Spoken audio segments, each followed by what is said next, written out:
गौरांग बोलिते हवे पुलक शरीरा हरि हरि बोलिते न अनुभवे नीरा गौरांग बोलिते हवे पुलक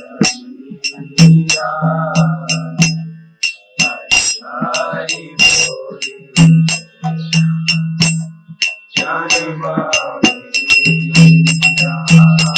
गौरांग बोलिते हवे पुलक शरीरा हरि हरि बोलिते न अनुभवे नीरा गौरांग बोलिते हवे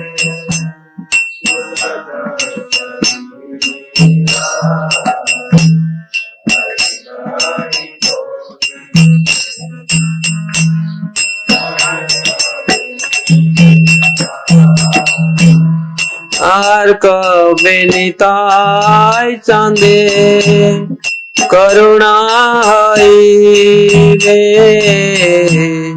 संसार वासना मोर कबे तुच्छ में कबे निताय चांदे करुणा हईवे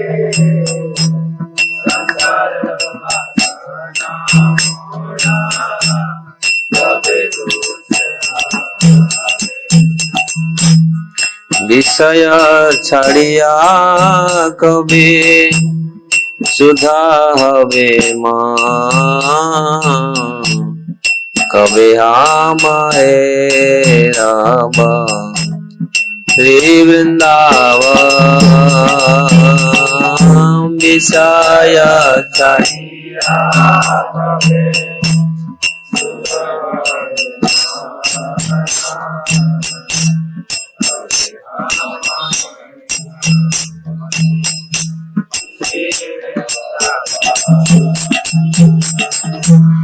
रूपर गुनाथ पदे हईबाकुति कबे हम बुझब से युगल प्रीति रूपर गुनाथ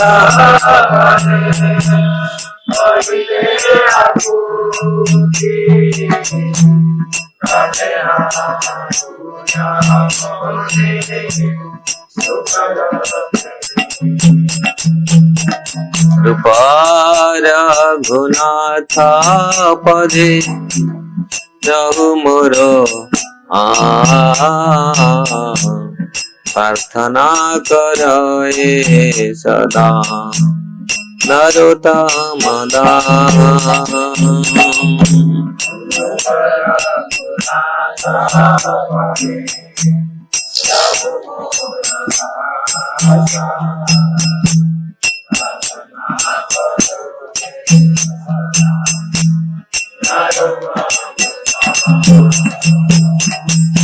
गौरांग बोलिते हवे पुलक शरीरा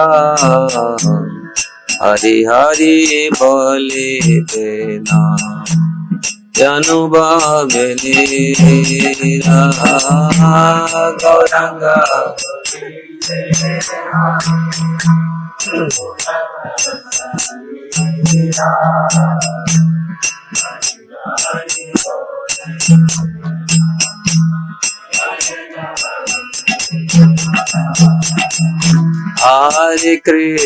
हरे Krishna Krishna Krishna Hare Hare Hare Ram Ram Ram Hare Hare Hare Krishna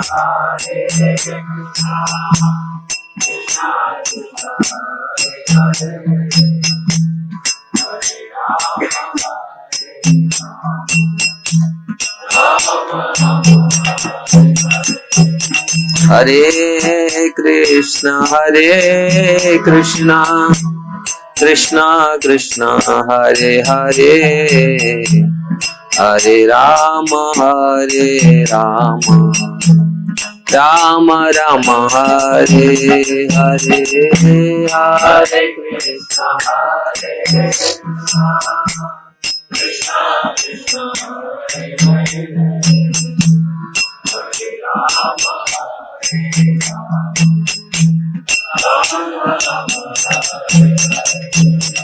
Hare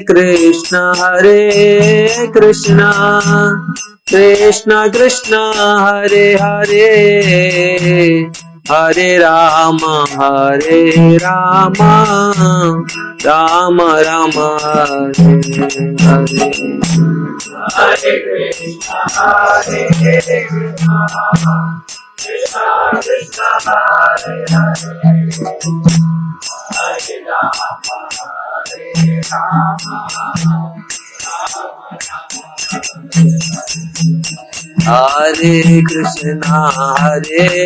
Krishna Krishna Krishna Hare Hare Hare Rama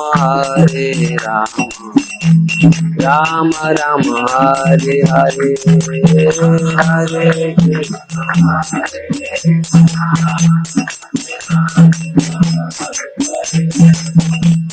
Krishna Hare Hare Hare Rama Hare Krishna Krishna Krishna Hare Hare Hare Rama Rama Rama Hare Hare Hare Krishna Hare Krishna Krishna Krishna Hare Hare Hare Rama Rama Rama Hare Hare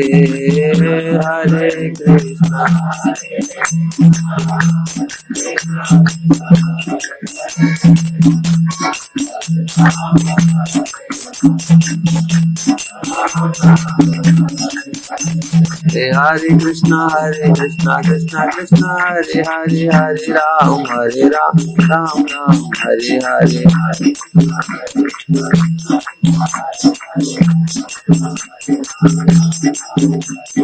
Hare Krishna Krishna Krishna Hare Hare Hare Ram Ram Hare Hare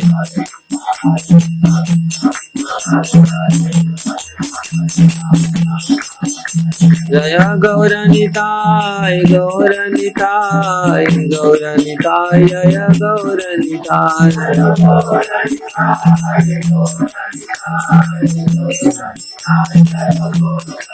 Jaya Krishna Balaram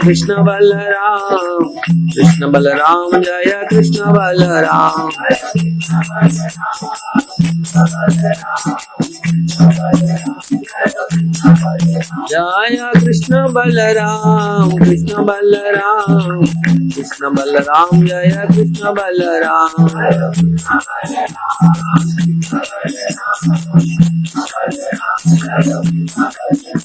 Jaya Radhe Jaya Sri Radhe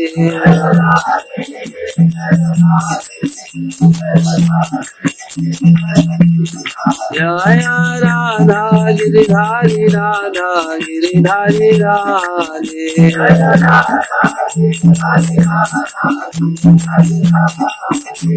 Jai Gaur Hari Bol Hari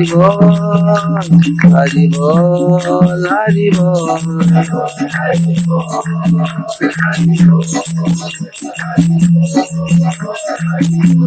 Jai Jaya Prabhupada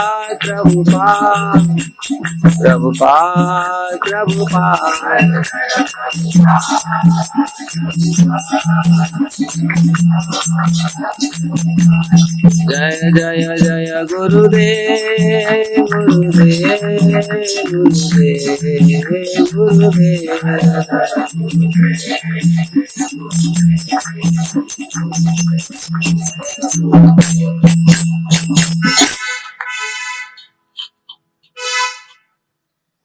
Shri Gaur Nitai की जय, श्री कृष्ण बलराम की जय, श्री राधा श्याम सुंदर की जय, शील प्रभुपाद की जय, समवेत भक्त वृंद की जय, गौर प्रमानंदी हरि हरि।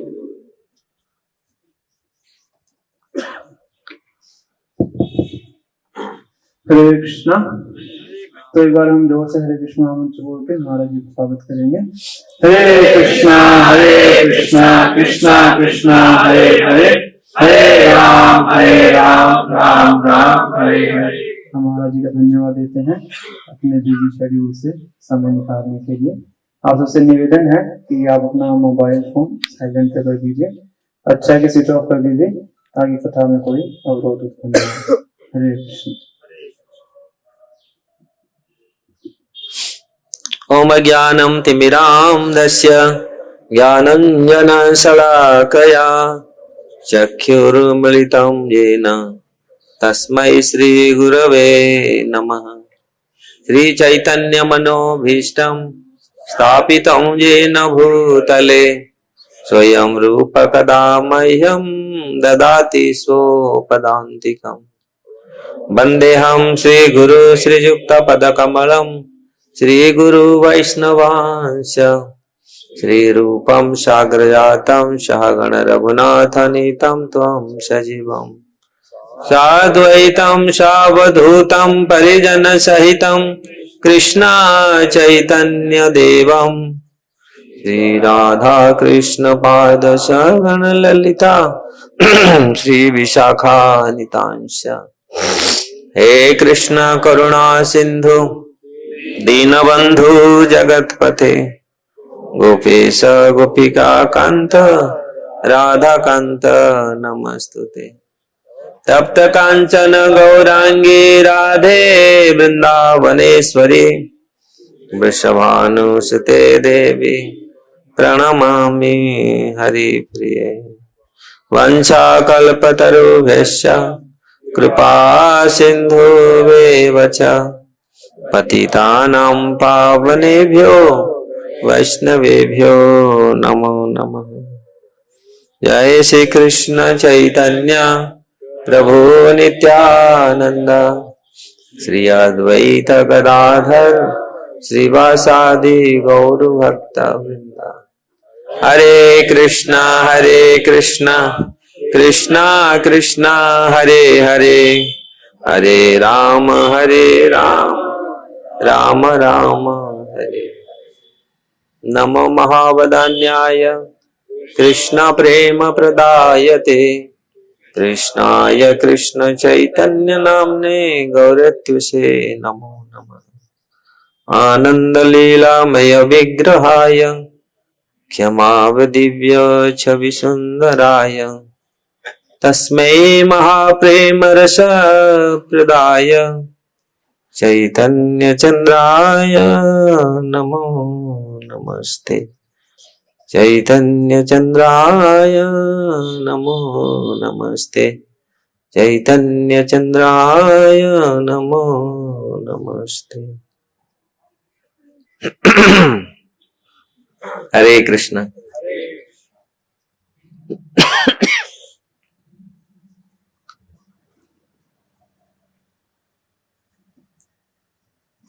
आप लोगों का मैं आभार प्रकट करना चाहता हूं। आप लोग अपना समय दिए हैं, ये सत्र में आए हैं। जो गौर कथा यहाँ रखा गया है, प्रभु जी का मैं भी आभार प्रकट करना चाहता हूं।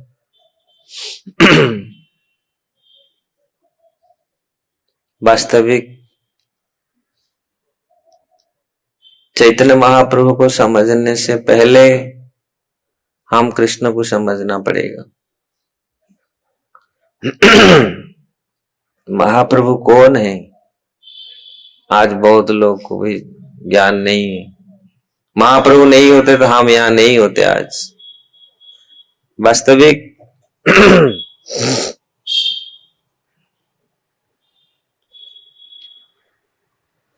स्वयं कृष्ण किस प्रकार चैतन्य महाप्रभु के रूप में आए हैं, क्या कारण है, आप लोग तो सुने होंगे। अब इस नवद्वीप धाम से परिक्रमा करके आप लोग कुछ लोग आए हैं।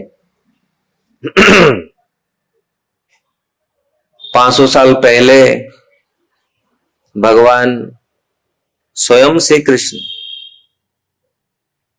जो अवतरित हुए थे इसी भारतवर्ष में, और ये संदेश दिया था सबको, भारतवासियों के लिए, पूरी पृथ्वीवासियों के लिए, किस प्रकार जीव का कल्याण होगा। भगवान इस जगत को सृष्टि करने के पश्चात ऐसे ही शांत नहीं बैठ जाते, उनके भी चिंता रहता है, हमसे भी ज्यादा उनकी चिंता रहता है। लेकिन हम हतभागे कुछ ऐसे लोग होते हैं, सोचते हैं भगवान बना दिया, लेकिन सोच नहीं रहे कुछ।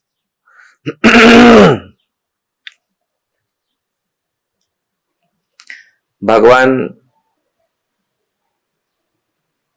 हमेशा याद करते हैं जीवात्माओं को, जीव किस प्रकार इस भौतिक जगत से उनके पास पहुंचे, तो किस प्रकार जीव का कल्याण हो।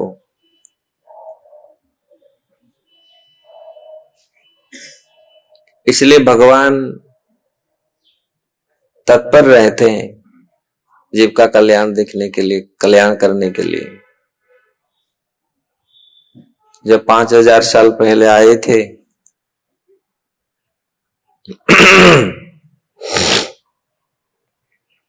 सबके सामने प्रकट हुए थे,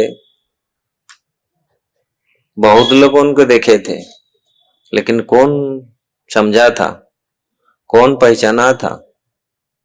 तो भगवान को पहचानने के लिए कुछ योग्यता होती है, नहीं तो भगवान को पहचानेंगे कैसे, भगवान को देखेंगे कैसे। लोग बोलते हैं हमको भगवान दिखा दो। बाबा आप तो भगवान को देखा होगा ना, इतने से मैं जब ब्रह्मचारी था, अक्सर वृंदावन में रहता था, हम बहुत ऐसे लोग यहाँ से दिल्ली वाले लोग जाते हैं तो बोलते बाबा भगवान को देखा है। मैं बोला मैं दिखा लूंगा, आप देख पाएगा। भगवान को देखना, भगवान कहाँ नहीं है, हर जगह में है, लेकिन देखने के लिए आंख होना चाहिए। कुरुक्षेत्र के युद्ध में कितने सैन्य थे, कितने आचार्य थे, कितने लोग देखे भगवान को। भगवान जो विराट रूप दिखाया था अर्जुन को, अर्जुन ने बोले थे मुझे दिखाओ, मैं देखना चाहता हूं आपका रूप को। लेकिन कितने लोग देख पाए, कितने लोग समझ पाए। और कौन समझेगा भगवान को, कौन दिखेगा। प्रहलाद महाराज तो खम्भे में देख लिया, पिलर में देख लिया भगवान को। लेकिन हम कहां देखे, इसलिए देखने के लिए कुछ योग्यता होती है। योग्यता क्या है, भक्ति, प्रेम। अगर हमारे हृदय में यो प्रेम हो तो भगवान दिखेंगे। कामी जो होते हैं, काम हमेशा जिनके आंखों में काम रहता है, वो सब जगह उनको ही काम दिखता है। जिनके हृदय में प्रेम रहता है, आंख में प्रेम है, तो वो भगवान को देख सकता है। इसलिए ये जोर जबरदस्ती का अवतार नहीं है। महाप्रभु का जो अवतार तो प्रेम का अवतार है। भगवान बोलते हैं, थोड़ा सा मैं बैकग्राउंड लेता हूं, क्योंकि महाप्रभु को समझने के लिए कृष्ण को समझना पड़ेगा। और जितनी अवतारों को थोड़ा भी समझना पड़ेगा। भगवान जब अवतरित होते हैं इस जगत में, क्यों अवतरित होते हैं,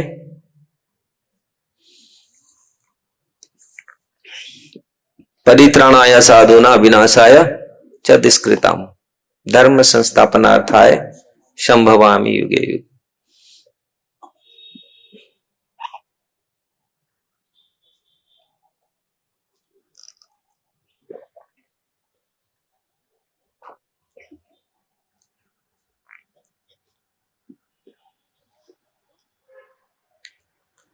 तो भगवान जब साधुओं को रक्षा करने के लिए इस धरती पर आते हैं और दुष्टों को दंड देते हैं, विनाशाय च दुष्कृता, दुष्टों को दंड देने के लिए आते हैं। लेकिन महाप्रभु का जो अवतार, वो दुष्टों को दंड किस प्रकार दिए? दंड दिए नहीं, वो प्रेम दिए। ये पूरा अलग सा है।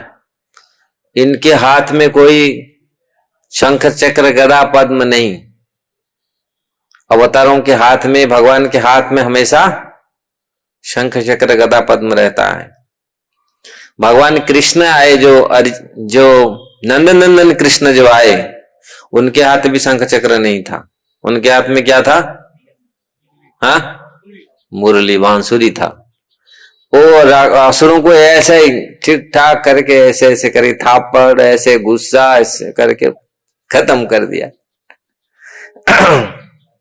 वो कभी अस्त्र शस्त्र पकड़े ही नहीं, ब्रज में कभी अस्त्र पकड़े ही नहीं। और महाप्रभु भी अस्त्र कभी नहीं पकड़े। महाप्रभु का अस्त्र क्या था? हरिनाम, प्रेम था।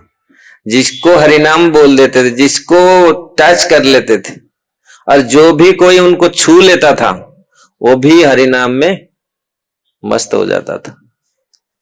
तो इसलिए आप देखिए, पूरा अलग व्यवस्था है ये। महाप्रभु कितनी बदान्य है, कोई दंड नहीं है। दूसरी जगह, दूसरी में तो भगवान को मारना पड़ा, लेकिन यहां भगवान किसको मारे नहीं। इसलिए महावदान्य अवतार है। कितनी पापी तापी जत छिल हरिनाम में उधारी लो, तार सखी जगाई माधाई।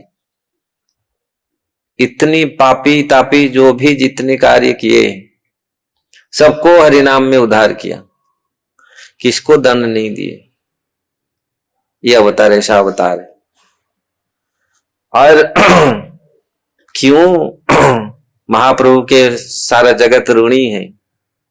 जो जरूरत है आज, क्योंकि इतनी किसी के पास योग्यता नहीं है भगवान को देखने के लिए। भगवान का जो महावाक्य था, सर्वधर्मान परित्यज्य मामेकम शरणम व्रज, अहम त्वं सर्व पापेभ्य मोक्षयिष्यामि मा शुचि। भगवान कृष्ण बोले थे, सब कुछ त्याग करके मेरी शरण में जो आ जाएगा, मैं उसका रक्षा करूंगा, और जो भी पाप होगा उसको मैं नष्ट कर दूंगा, डरो मत। लेकिन भगवान के शरण में कितने लोग आए? कोई नहीं आया। बीड़ी छोड़ने के लिए, खैनी छोड़ने के लिए तैयार नहीं, चाय छोड़ने के लिए तैयार नहीं, सर्वधर्म छोड़ के आएंगे। कितने लोग आए सर्वधर्म छोड़ करके? फिर महाप्रभु के रूप में कृष्ण, फिर उनको चेंज करना पड़ा। क्या करना पड़ा? देखे कोई लेने वाला नहीं है, ये सब छोड़ के आने वाला नहीं। कैसे छुड़ेगा ये सब? तो वही कृष्ण जब महाप्रभु बने, तो उन्होंने महाप्रभु को खुशी करने के लिए क्या आवश्यक है? भगवान को यहाँ खुशी करने के लिए भगवान को पूरे अपना खरीदी करने का क्या इजी विधि बताया? हरिनाम, भगवान का नाम। अगर भगवान का नाम हम लोग मुख से लेते हैं तो भगवान अपना हो जाते हैं, सब कुछ नष्ट कर देते। ये कितनी सरल विधि है, लेकिन फिर भी ऐसे नाम में हम लोग का अनुराग नहीं होता। ऐसा कौन नाम करेगा? नाम में कोई कष्ट होता है? कष्ट होता है। कष्ट मतलब विश्वास ही नहीं है नाम में हो जाएगा। नाम का महिमा तो अनंत है, और नाम का महिमा हम लोग देख चुके हैं अलग अलग युग में, लेकिन यहां पर स्पेशल नाम भगवान देने के लिए आया। वो क्या था? प्रेम हरि नाम। ये हरि नाम में प्रेम है। अगर कोई करता है हरि नाम, उसमें भगवान ऐसे प्रेम दे देते हैं और सब कुछ भूल जाता है। कितने कितने लोग अपने जीवन को परिवर्तन किए नाम से। नाम ने कितने कितने लोगों को परिवर्तन किया। अब महाप्रभु स्वयं आकर के इसको दिखाए। जंगल में, झाड़ीखंडी जंगल में सबको नचाया, पेड़ पौधे, हाथी भालू, सबको ये दृष्ट, ये दिए उदाहरण। उदाहरण है, ये पूरी साक्षात ये घटना है। महाप्रभु ने किस प्रकार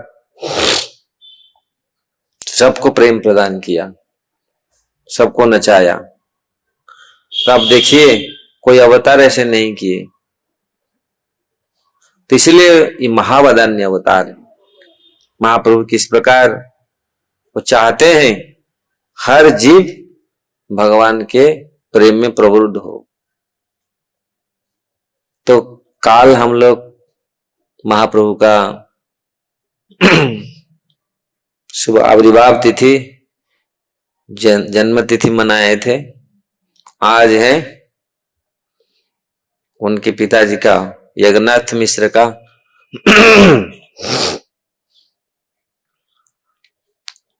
महोत्सव। जिस प्रकार भगवान के जन्म तिथि के पश्चात दूसरे दिन नंद उत्सव होता है, आज जगन्नाथ उत्सव है, जगन्नाथ मिश्र का उत्सव है। दोनों पति पत्नी कितनी खुश हुए। ऐसे ही जब संतान घर में आते कितने लोग खुश होते हैं, और जिनके घर में स्वयं भगवान आ जाते हैं वो कितनी खुश नहीं होते। जो परम ब्रह्म परात्पर सर्वशक्तिमान वो बालक रूप में आए हैं। तो इसलिए ऐसे तो बहुत सारे महाप्रभु की लीला बहुत है। हम कुछ लीला पठन करेंगे, कुछ लीला चर्चा करेंगे।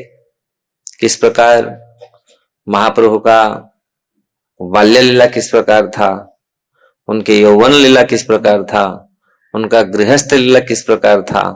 कृष्णदास कविराज गोस्वामी चैतन्य चरितामृत में 3 पाठ में उसका वर्णन किया। आद्य लीला, मध्य और अंत, 3 भाग में उन्होंने दिया। हमारे चैतन्य भागवत में भी नवनदास ठाकुर भी उसका वर्णन किया है। तो इसलिए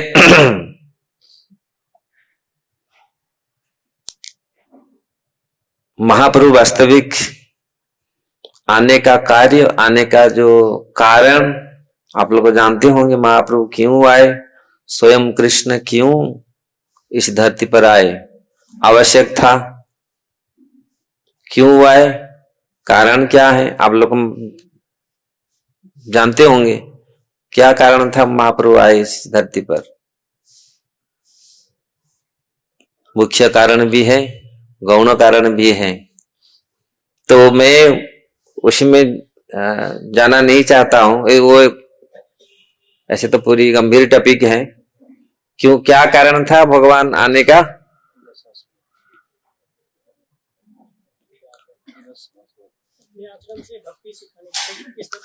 अपने आचरण से भक्ति सिखाऊ सवारे। अपने 4 ही भाव भक्ति दिया नाचा मुसवारे। 4 प्रकार के भाव भक्ति को दे करके मैं जगत को नचाऊंगा। और नाम संकीर्तन, पहले हम लोग इसको डिस्कशन किया।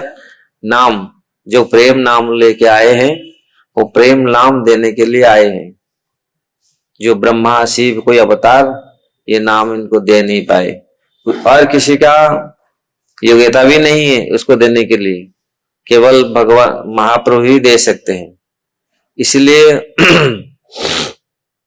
ये स्वयं लेकर के आए। कृष्णास कविराज गोस्वामी वर्णन करते हैं, ये अवतार है थे, ये नहीं होगा, अवतार लोग इसको दे नहीं सकते। युगावतार जो हर युग में युगावतार आते हैं, लेकिन वो लोग नहीं दे सकते, केवल भगवान ही इसको दे सकते हैं। इसलिए महाप्रभु के रूप में स्वयं कृष्ण अवतरित हुए हैं। राधा कृष्ण नाहे अन्य, श्री चैतन्य राधा कृष्ण नाहे अन्य। चैतन्य महाप्रभु कौन है? जो राधा कृष्ण का मिलित विग्रह है, मिलित तनु है, वह श्री चैतन्य है। तो ऐसे तो शास्त्र में इनके बहुत सारे वर्णन किया गया है। कुछ लोग भी तर्क कर सकते हैं, कहाँ भागवत में इनका वर्णन है। कृष्ण वर्ण तिसा कृष्ण संग पांगस्तु पार्षदम यज्ञ संकीर्तन प्रायंति सुमेधसः। जो सुमेधा कलियुग में जो वास्तविक बुद्धिमान है, वो यज्ञ संकीर्तन के माध्यम से भगवान का उपासना करेगा। संकीर्तन हईते हवे संसार, ये संसार संकीर्तन से ही संसार का दुख नष्ट होगा। संकीर्तन भगवान के नाम ही सब कुछ नष्ट करेगा, दूर करेगा। नाम में इतनी शक्ति है, और इसीलिए कलियुग में हरे नाम हरे नाम एव केवलम कलो नास्तेव नास्तेव नास्तेव गतिरन्यथा। कलियुग में केवल हरिनाम, हरिनाम इतनी पावरफुल है। हम लोग देख रहे हैं किस प्रकार देश विदेश में कोई भी कैसे भी अवस्था में भगवान का नाम लेता है, किस प्रकार भगवान उसको रक्षा करते हैं और उसको कैसे बनाते हैं। तो महाप्रभु का ये आज्ञा है, महाप्रभु का ये उपदेश है, हमारे नाम लो, कृष्ण नाम लो, यही साध्य, यही साधन है। इसलिए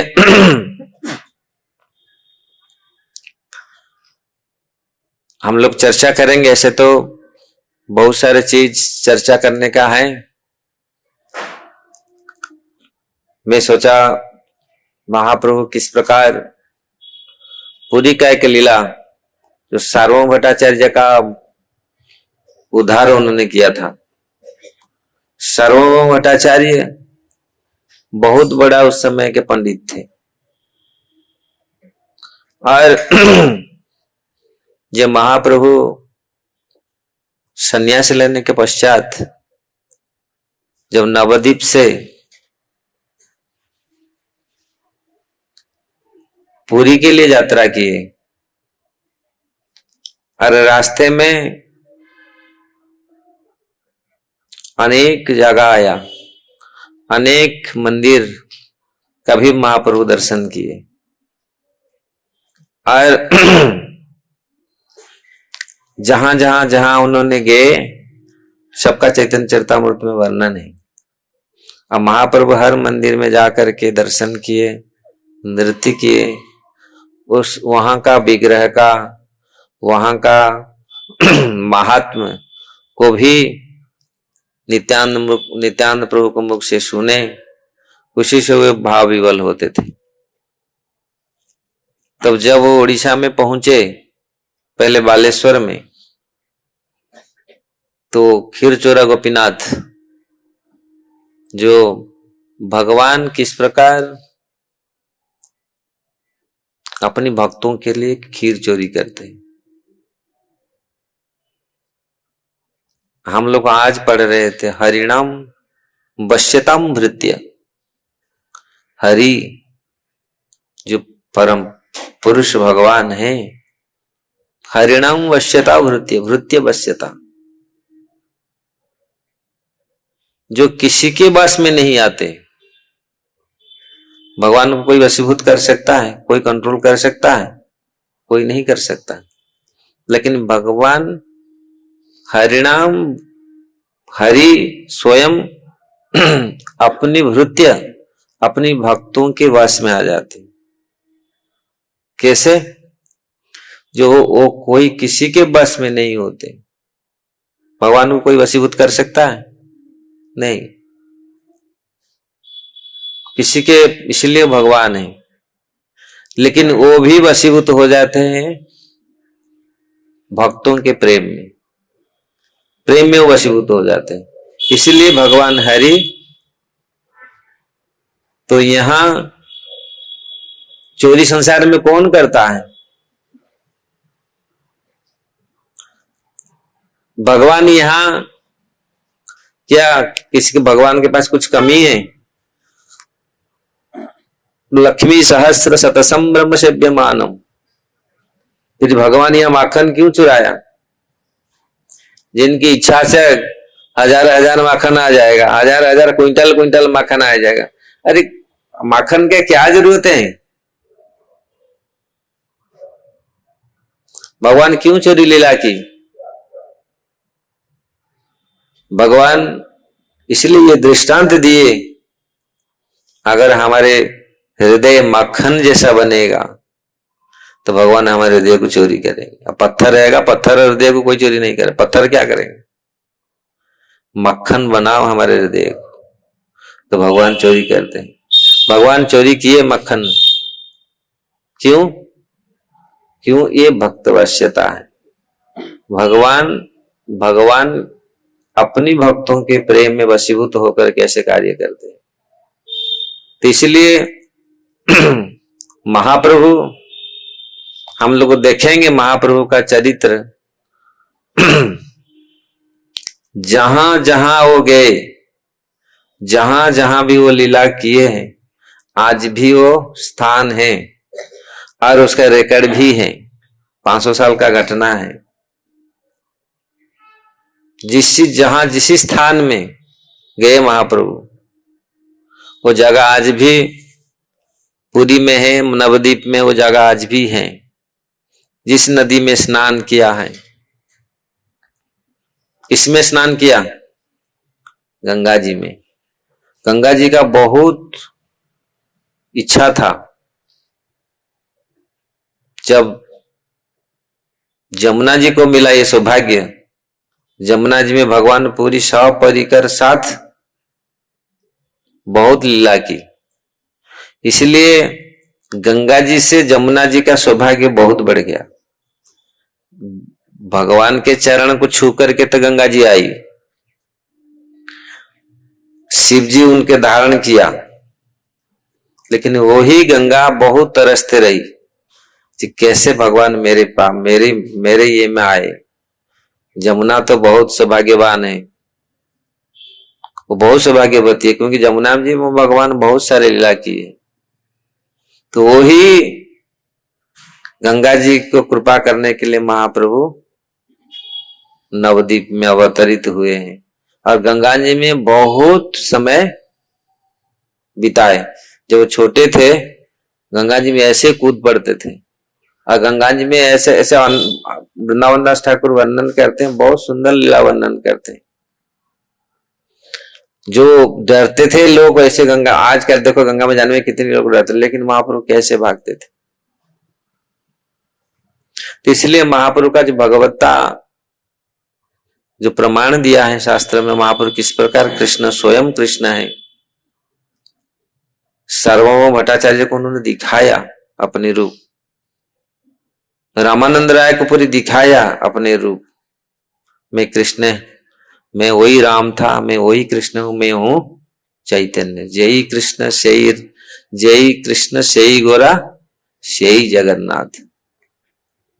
जो कृष्ण है वही चैतन्य महाप्रभु है, वही जगन्नाथ है।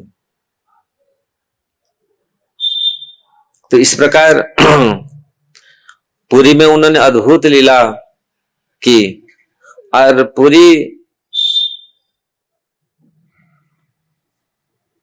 जीवात्माओं के लिए, पूरी सबके लिए ये संदेश दिया, जो किस प्रकार जीवात्मा भगवान का भजन करना चाहिए और कृष्ण प्रेम को प्राप्त करना चाहिए,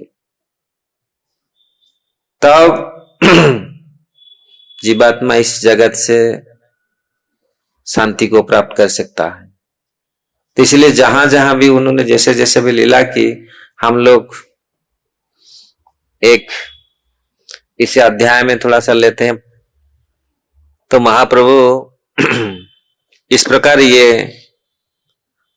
लीला है। जब चैतन्य महाप्रभु बंगाल से पुरी जा रहे थे, पुरी क्यों गए? पुरी उन्होंने, उनके माँ ने उनको बोले थे पुरी में जाकर, पास में पुरी में रहो। उनकी इच्छा था कहाँ जाने के लिए? वृंदावन आने के लिए। लेकिन उन्होंने वृंदावन नहीं आए। वृंदावन जा रहे थे, नित्यानंद प्रभु ने उनको घुमा करके शांतिपुर ले गए, अद्वैताचार्य के घर। तो महाप्रभु को सर्वज्ञ है, उनको कैसे घुमा सकता है? कोई कौन कैसे कर सकता है ऐसा?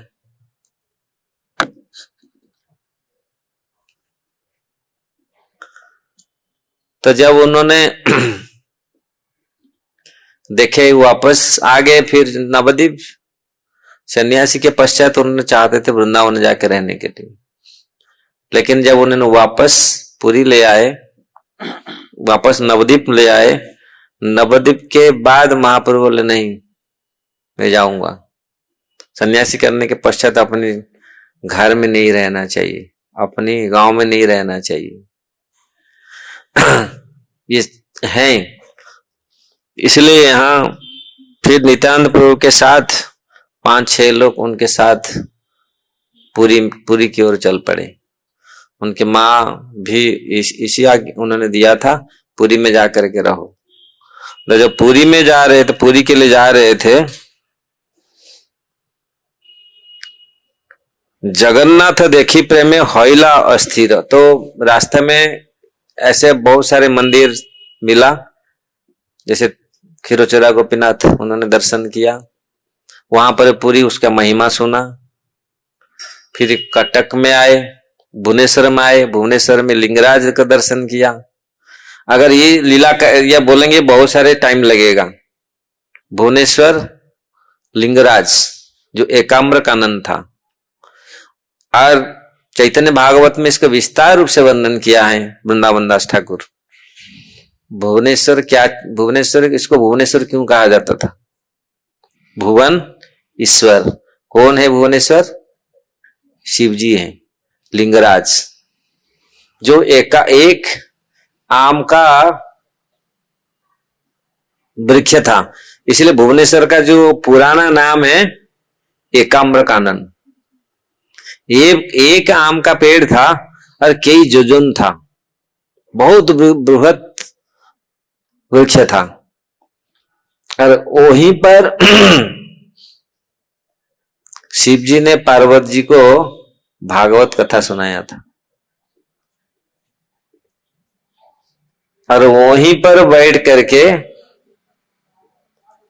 वो एक तोता सुन रहा था भागवत। वो किसके तोता? राधा रानी के तोता सुन रहा था भागवत। फिर पार्वती जी सो गए, और शिव जी की क्यों वो जगह क्यों सिलेक्ट किया? एकाम्र कानन ने क्यों सिलेक्ट किया वहां? शिव जी को क्या ग्लानि हुआ जब भगवान का युद्ध हुआ बाणासुर के साथ। बाणासुर का कन्या उषा और भगवान का नाती अनिरुद्ध जी का विवाह हुआ। आप सब लोग जानते होंगे किस प्रकार। इसको बोलेंगे तो बहुत समय लगेगा मैं शॉर्टकट बोल रहा हूं। उषा जी को कौन उठा के ले? उषा जी के सखी अनिरुद्ध को उठा के ले गया द्वारका से। ऐसे किडनैप नहीं, ऐसे आजकल जैसे किडनैप करते ऐसा नहीं था व्यवस्था। वो ऐसा उस समय व्यवस्था थी, वैदिक तंत्र वैदिक ऐसा व्यवस्था थी, स्वाभाविक व्यवस्था था। अभी जैसे उठा के किसी को पकड़ के उसको जबरदस्ती बंदूक दिखा के लेते, ऐसा व्यवस्था नहीं था।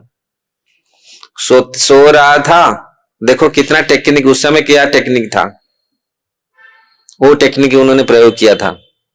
उसके सखी बोला संसार में सबसे बड़ा कौन सुंदर पुरुष होगा, तो उन्होंने पिक्चर बना दिया हाथ में, ये कौन है, ये भगवान का नाती है, तो मैं उसको मिलना चाहता हूं। तो उसको उठा लिया, सोते सोते उठा लिया।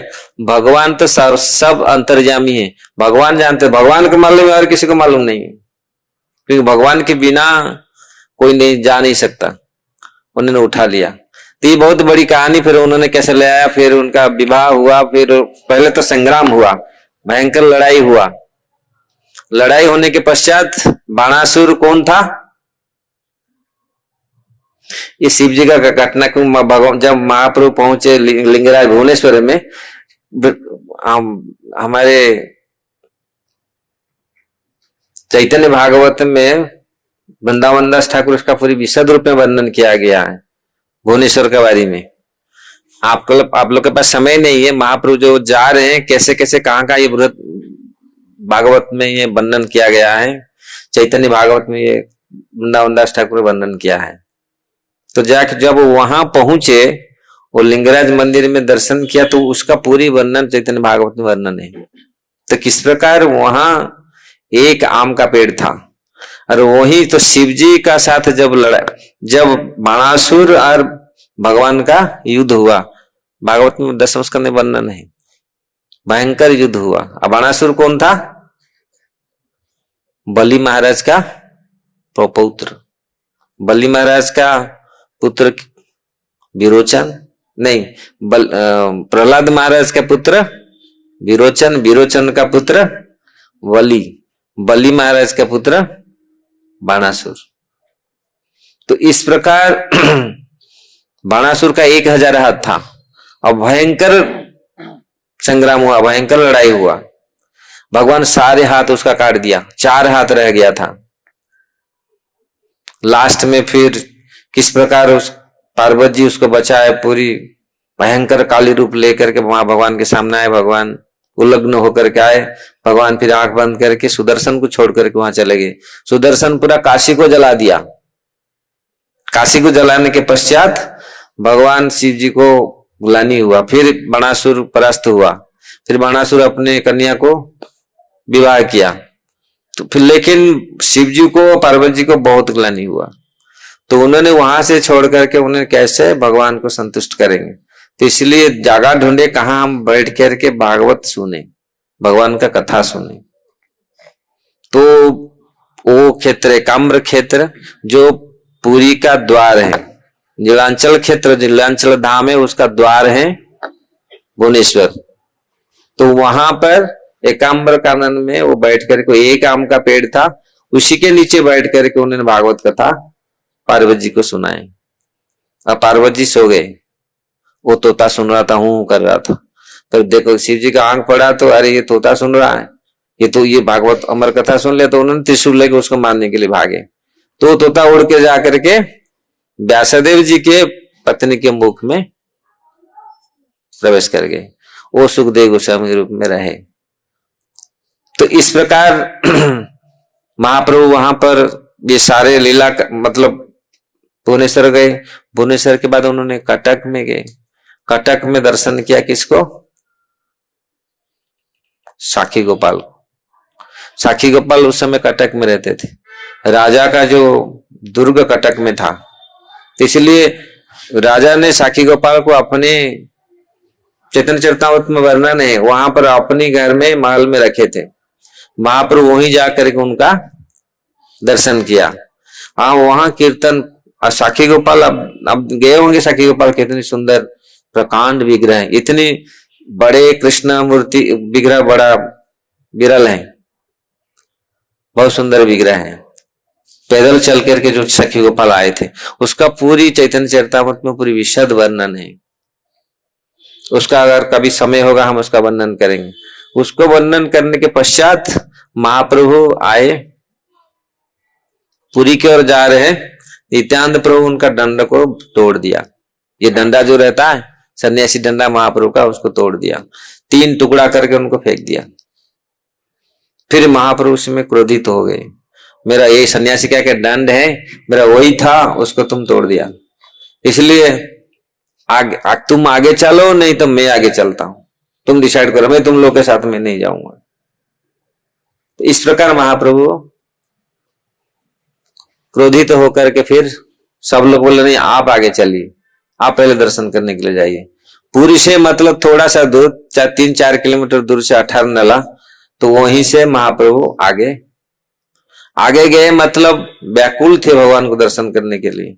ऐसे तो 7 फुट थे, और जब पांव जल्दी जल्दी चलते तो उनका स्टेप भी बहुत जल्दी जल्दी होता है। तो इसलिए यहां आवे से चलीला प्रभु जगन्नाथ मंदिरे, जगन्नाथ देखी प्रेम में हईला अस्थिरे। इतनी आवेश में थे भगवान को देखने के लिए। जब जगन्नाथ मंदिर में पहुंचे और जगन्नाथ जी को दर्शन करने के लिए इतनी अस्थिर हो गए, जगन्नाथ जी को आलिंगन करने के लिए भागे, मिलने के लिए। इसलिए जगन्नाथ आलिंगिते चलीला धाइया, मंदिरे पड़ीला प्रेमे आविष्ट हईया। तो जब जगन्नाथ जी को पकड़ने के लिए गए तो प्रेम बस वहीं पर उन्हें गिर पड़े और मूर्छित हो गए जगन्नाथ मंदिर के भीतर। सबको मालूम है आप लोग किस प्रकार महाप्रभु मूर्छित होकर पड़े। मंदिरे दैव सार्वभौमे तहां के करे दर्शन, परीक्षा मारी ते हो कैल निवारण। तो जगन्नाथ जी के सामने जब वो मूर्छित होकर गिर पड़े तो वहां का जो मंदिर के परीक्षा मतलब जो सिक्योरिटी जो रहते थे, तो उनको मानने के लिए कौन आगे पड़ा, उसको उठा ऐसे जैसे करते हैं मंदिर में। तो सार्वभौम भट्टाचार्य वहां दर्शन कर रहे थे, उन्होंने मना किया नहीं मत मारो। क्यों? वास्तविक भगवान को दर्शन करके साधारण लोग को समझ नहीं पता ये कौन है, लेकिन जब सार्वभौम भट्टाचार्य उनको देखे ये साधारण सन्यासी नहीं है। प्रभुर सौंदर्य आर प्रेमेर विकार, देखी सार्वभौम हईला विस्मित अपार। महाप्रभु का जो सौंदर्य था, जो रूप था और जो प्रेम का विकार था, उनके शरीर में आंखों में पूरी आंसू बह रहा है, शरीर पूरी पुलकित है, जो प्रेम का जो विकार था वो देख करके साधारण नहीं है। आज तो हम लोग क्वचित लोग जो प्रेम का विकार अनुभव आप लोग करते हैं, आंख में कहां आंसू आता है, शरीर कहां रोमांचित होता है। हाँ, बहुत क्वचित लोग का ये प्रेम का ये लक्षण है। जो महाप्रभु के शरीर में जो अष्ट सात्विक लक्षण उपस्थित होता था, आज तो प्रेम का लक्षण क्या बहुत क्वचित मालूम है। केवल अगर रोमांचित शरीर हो जाए या कोई हमको अफेंडेड कर दे हम रो पड़ते हैं। भगवान के लिए कभी रोते हैं? भगवान के लिए हमारा शरीर का पुलकित होता है, भगवान को दर्शन करके हर्षित होते हैं, हृदय थोड़ा हर्षित होता है, गदगद कभी होता है, गला अवरुद्ध कभी हो जाता है, कभी भगवान को याद करके कभी हम रो पड़ते हैं, कभी स्वर भंग हो जाता है। तो ये विकार, ये प्रेम का विकार है, लक्षण है। बहुत क्वचित लोग, जो अंतर हमारा शुद्ध होगा तो ये विकार प्रकट होगा शरीर में और वो अनंत आनंद देगा। और जो मूर्छित होके पड़ते हैं, भगवान को याद करके मूर्छित होके पड़ते हैं, ये तो बहुत कम है, लेकिन होता है, लोग होते हैं मूर्छित होकर के बहुत समय तक पड़ जाते हैं। लेकिन जगत में साधारण तो लोग देखे हैं, कुछ वियोग में किसी की याद करके मूर्छित हो जाते हैं। माँ बाप लड़की के विदा करते समय मूर्छित होकर पड़ गया, ऐसा होता है, दिखा जाता है।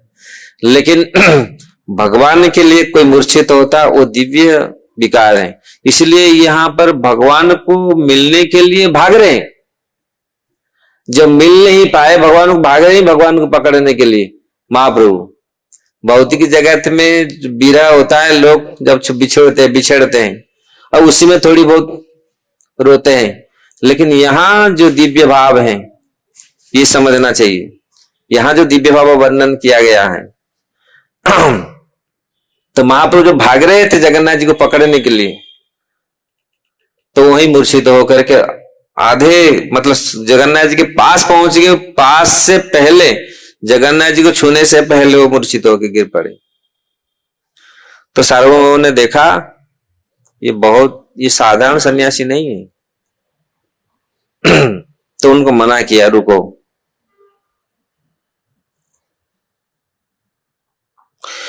बहु क्षणे चैतन्य नहे भोगेर काले हईल सार्वभौम मन तबे उपाय चिंतिल। बहुत समय तक वो मूर्छित जो मूर्छा हो गए थे वो चेतन नहीं हुए। साधारण तो लोग ऐसे पानी छिड़क देते तो कुछ, किसी का बीपी डाउन हो गया, ऐसे शुगर बढ़ गया। मैं एक बार शायद पिछले आगे इसी साल गया था गुरुभाई और मंदिर, लाइन में सब लग के जाते हैं ना, एक माता जी पूरा बेहोश हो गई। उसका लड़की था, बोला क्या ना मेरा माँ का शुगर है वहां पे। फिर उसको बोले उसको चीनी वो क्या शरबत करके पिलाओ फिर तुरंत ठीक होगी। कैसे मूर्छित, अचानक पूरी मूर्छित होकर गिर पड़ी। तो ऐसा होता है कभी, लेकिन ये तो 2 मिनट का है, 2 मिनट पे मूर्छित हो जाते हैं। लेकिन यहाँ बहुत समय तक ये मूर्छा भंग नहीं हुआ। तो इसलिए सार्वभौम भट्टाचार्य ने सोचा ये तो बड़ा मुश्किल है, अभी तक भी मूर्छा बंद नहीं हुआ। इसीलिए और भोग का समय हो रहा है, अब यहाँ भोग लगेगा। भोग जगन्नाथ जी मंदिर भोग लगता है मतलब सारी धुआं होता है, सफाई होता है पूरी, फिर मंदिर पूरा बंद होता है, भोग भीतर जाता है तो ये ठीक नहीं होगा। इसलिए उनको यहाँ से लेना पड़ेगा। शिष्य परीक्षा द्वारा नीलम बहाया घरे आनी पवित्र स्थाने राखिल सुहाया। तो शिष्य अपने सार्वभौम भट्टाचार्य उस समय बहुत बड़े पंडित थे, बहुत सारे लोगों को वेदांत का ज्ञान प्रदान करते थे। तो उनके शिष्यों और लोगों को सहायता से उन्होंने महाप्रभु को वहां से उठा करके अपने घर ले आया और अपने घर में बहुत सुंदर स्थान में से स्वच्छ पवित्र स्थान में उनको रखा, सुलाया। देखिया चिंतित हईल भट्टाचार्य मन सूक्ष्म तुला आनी नासा अग्रत्य धरिला। तो जब उन्होंने सोचा इतनी देर तक कैसे ये मूर्छित हुआ, शायद प्राण तो निकल नहीं गया, तो ऐसे पूरी अचेत होकर इतना समय तक कैसे पढ़ सकते हैं। तो फिर थोड़ा सा कटन लेकर के उनके नाक में दिया। कटन क्या होते हैं, रुई को ऐसे लगाकर उन्होंने लगाया, देखा तो रुई हिल रहा है, मतलब सांस चल रहा है। तो फिर उन्होंने बोला ठीक है, कम से कम सांस चल रहा है। ईश्वर चले तुला देखी, ईश्वर तो चलिया तुला देखी धैर्य हईल वशी भट्टाचार्य मने करे न विचार। यही कृष्ण महाप्रेमेर सात्विक विकार सुदीप्त सात्विक नामे जे प्रणय। तो ये उन्होंने विचार किया कि वास्तव, क्योंकि वो पंडित थे और पूरी शास्त्र वेता थे, जो व्यक्ति ऐसे अचेत होकर के बहुत समय तक, जिस प्रकार आज लोग बोलते ना समाधि में चला गया, तो यही समाधि अवस्था है। जो पूरी समाधि में अचेत हो जाते हैं, समाधि में कितने समय तक, कितने घंटों तक, कितने दिन तक ऐसे बढ़ जाते हैं। तो इसलिए जो समाधि और ये सात्विक, ये जो अवस्था है, सात्विक शुद्ध सुदीप्त सात्विक विकार, तो उन्होंने ये देखा अधिक अधिरूढ़ महाभाव जार तार ए विकार मनुष्य देखी बड़ा देह देखी बड़ा चमत्कार। तो उन्होंने ये चीज देखा, ये साधारण मनुष्य के शरीर में ये भाव प्रकट नहीं हो सकता। तो मनुष्य ज्यादा इतने समय तक अचेत होकर नहीं पड़ता। ये साधारण लोग नहीं है, सर कोई ना कोई ये महापुरुष है, कि महापुरुषों के शरीर में ऐसा प्रकट होता है। उसके पश्चात नित्यानंद एत चिंती भट्टाचार्य आछे न बसिया नित्यानंदादि सिंह द्वारे उड़ रिल गया। तो जब वो चिंता करके बैठ रहे थे तो नित्यानंद प्रभु जो पीछे जिन उनके जो साथ में चल रहे थे वो लोग आकर के मंदिर में पहुंचे। एक सन्यासी आमी देखी जगन्नाथ मूर्छित हईल चेतन ना है शरीर। तो उन्होंने पूछा लोगों को, कोई एक सन्यासी आए? तो लोग बोले एक सन्यासी आए थे, जगन्नाथ जी को दर्शन करके मूर्छित हो गए, वो गिर पड़े। तो सार्वभौम भट्टाचार्य उनको लेके गए उनके घर। तो फिर सुनी उनके जितने सारे आए थे, नित्यानंद प्रभु, गदाधर पंडित, साथ में मुकुंद, जितने 5-6 लोग थे। हेनो काले आइला तहा गोपीनाथ आचार्य नदिया निवासी विशारेदर जामाता महाप्रभुर भक्त थे प्रभुर तत्व ज्ञाता। तो उसी समय गोपीनाथ आचार्य आकर के पहुंचे। गोपीनाथ आचार्य जो सार्वभौम भट्टाचार्य के जामाता थे, उनके जामाता मतलब दामाद थे, नहीं भग्नी, उनके भग्नीपति हैं गोपीनाथ आचार्य, जीजा थे उनके। मुकुंद सहित पूर्वे आछे परिचय मुकुंद देखिया तारा हईला निश्चय। तो मुकुंद जो महाप्रभु के साथ आ रहे थे, वो मुकुंद के साथ उनका पहले से परिचित था, इसलिए उन्होंने दोनों सब लोग बातचीत किए। तो यहाँ पर नित्यानंद गोसाई रो आचार्य कैला नमस्कार सबे मेली पूछे प्रभु रो वार्ता बार बार। तो नित्यानंद प्रभु को देख करके उन्होंने पूछा महाप्रभु ना कहाँ है? तो उन्होंने सारे बातचीत हो गया कि महाप्रभु नीलांचल आइल संगे आमा सभा लैया, आमा सभा छाड़ी आगे गेला दर्शन है। तो हम लोग के साथ महाप्रभु स्वयं आए नीलांचल दर्शन करने के, लेकिन हमको छोड़ करके वो आगे आगे पहुंच गए। तो इस प्रकार उन्होंने सार्वभौम भट्टाचार्य उनके घर में लेके गए, तो वहां पहुंच गए। तो सार्वभौम भट्टाचार्य के घर में सब लोग पहुंच गए। ये प्रभु देखी पाछे कर ईश्वर दर्शन एत सुनी गोपीनाथ सबारे लैया सार्वभौम घरे गेला हर्षित हैया। तो सब लोग को गोपीनाथ आचार्य महाप्रभु को देखने के लिए सार्वभौम भट्टाचार्य के घर में गए। इसे कहने का यहाँ पर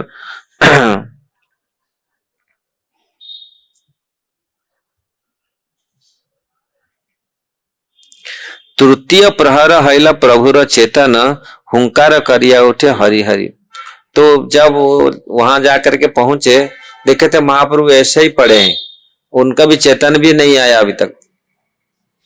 तो जब इन लोग को मालूम है कैसे आएगा, सार्वभौम भट्टाचार्य बहुत चिंतित थे, लेकिन भक्त लोग कोई चिंतित नहीं था। भक्त लोग को जानते थे महाप्रभु को कैसे जगाना है, कैसे जगाना है। हरे कृष्णा कृष्णा कृष्णा हरे हरे, हरे राम राम हरे। जब महाप्रभु के कान में ये जोर से भगवान का नाम कीर्तन किया, महामंत्र कीर्तन किया, तो महाप्रभु जग गए, जग करके खड़े हुए। तो इस प्रकार सार्वभौम कहे शीघ्र करह मध्याह्न मुई भिक्षा देमु आजी महाप्रसादन। तो इसीलिए जब महाप्रभु चेतन हो गए तो सब लोग को बोले आप लोग जल्दी, महाप्रभु को बोले आप मध्याह्न कीजिए, स्नान कीजिए, तो फिर मैं आपको आज महाप्रसादन जगन्नाथ जी का महाप्रसाद आपको दूंगा। तबे महाप्रभु मुखे भोजन सुखे भोजन करिल सुबर्ण थाला रे अन्न उत्तम व्यंजन भक्तगण संगे प्रभु करे न भोजन। इस प्रकार महाप्रभु को उन्होंने सोने के थाली में पूरी बहुत सुंदर महाप्रसाद परिवेषण किए, तो महाप्रभु प्रसाद पाए। तो इस प्रकार सबे सार्वभौम भट्टाचार्य कहे मुढ़ी दोई करे जोड़ी दही दोई करे जगन्नाथ केह करी अच्छे न भोजने आजी सब महाप्रसाद करो आस्वादन एत बोली पिठापना सब खावाइला। तो इस प्रकार सार्वभौम भट्टाचार्य बहुत प्रेम से महाप्रभु को भोजन कराया। देखो भगवान को भोजन भी कराना इतनी आसान नहीं। महाप्रभु भक्तों के प्रसाद को निकाल निकाल करके भक्तेर प्रसाद प्रभु पाए काढ़ी काढ़ी, निकाल निकाल करके महाप्रभु प्रसाद पाते हैं भक्तों का। अभक्तों का ये को तो देखते ही नहीं थे। तो इसलिए महाप्रभु का जब जहां जहां भी ये आया है वर्णन, महाप्रभु किस प्रकार भगवान थे, जगन्नाथ जिस प्रकार खाते हैं पूरी, बहुत सारे महाप्रभु ऐसे खाते थे, 6-7 लोगों का 8-10 लोगों का खा जाते थे प्रसाद। इसलिए वो सब लीला आएगा। अभी हम महाप्रभु जब गोविंद का ऐसे महाप्रभु एक ऐसे लीला की एक बार, जब गोविंद ने जितने सारे महाप्रसाद आता था जो देते थे, तो गोविंद जो महाप्रभु के सेवक थे उनको देते थे, वो सब प्यार करके रखते थे। महाप्रभु को बोलते थे ये सब दिया उनको खाओ, पूरा घर भर गया, रूम पूरा भर गया। महाप्रभु बोले काल खाऊंगा सब जैसे देते। तो महाप्रभु को कंप्लेन गोविंद किया, सब लोग आके मुझे पूछते आप खाया, मेरा प्रसाद मेरा जो दिया था महाप्रभु ने लगाया, भोग लगाया, खाए, ग्रहण किए, कितना दिन हम झूठ बोलेगा। इसलिए तो इस प्रकार जब उन्होंने एक दिन महाप्रभु ने बैठा, गोविंद को बुलाया, पूरा घर खाली कर दिया, जितनी प्रसाद था वो घर में कमरे में पूरा फूल प्रसाद, एक दिन मतलब 2-3 घंटे 1 घंटे में सब कुछ खा गए। तो ये महाप्रभु का लीला है। जो भगवान है वास्तविक से, कभी कभी लोग सोचते नहीं ये भगवान कैसे है, लेकिन जो महाप्रभु जो लीला किए हैं पूरी में, इसका ये वर्णन मिल रहा है। तो इस प्रकार उनका परिचय उन्होंने दिया। नदिया में, ये नदिया से आए हैं, नदिया में उनका घर है, और नदिया से किस प्रकार आकर के ये पहुंचे हैं।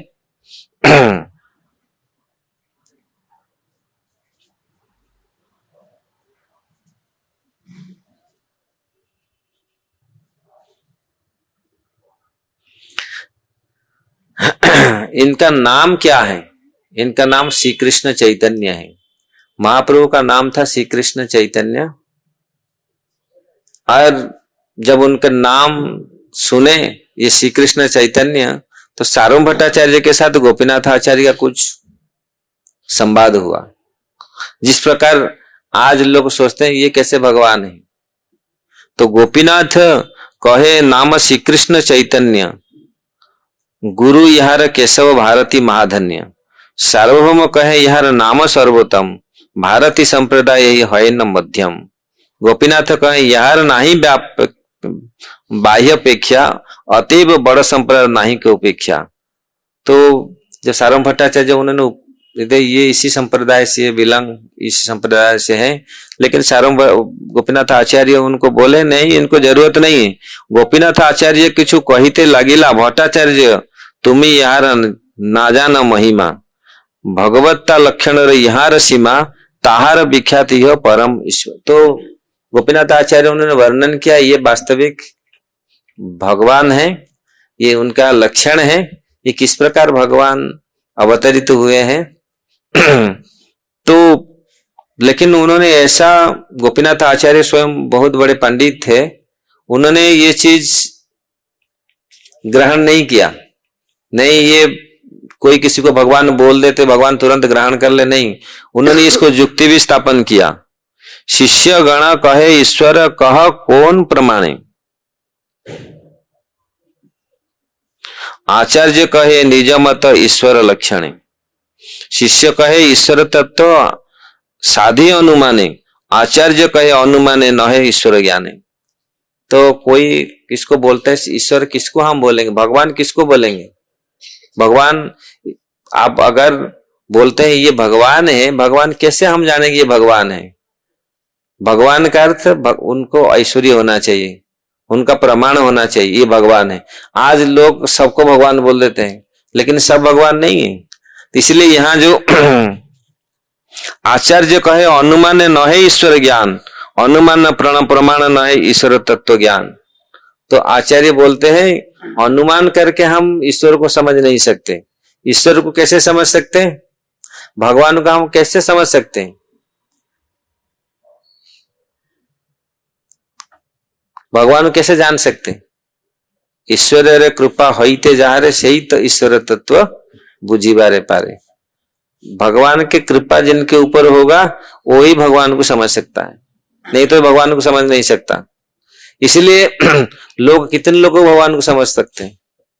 जिनके ऊपर भगवान का कृपा होता है वही भगवान को समझता है। इसलिए कृपा बिना ईश्वर केहो नहीं जाने, ईश्वर कृपाले स होय तो जहारे सही तो ईश्वर तत्व जानी बारे पारे। तो जिनके ऊपर भगवान का कृपा होता है वही भगवान को समझता है, नहीं तो भगवान को समझ नहीं पाएंगे। कितने लोग भगवान को जानते हैं, कितने लोग भगवान को समझने के लिए, भगवान को जानने के लिए प्रयास भी करते हैं, बहुत क्वचित, बहुत कम लोग। आप लोग कितने लोग आए भगवान का कथा सुनने के लिए? बहुत क्वचित।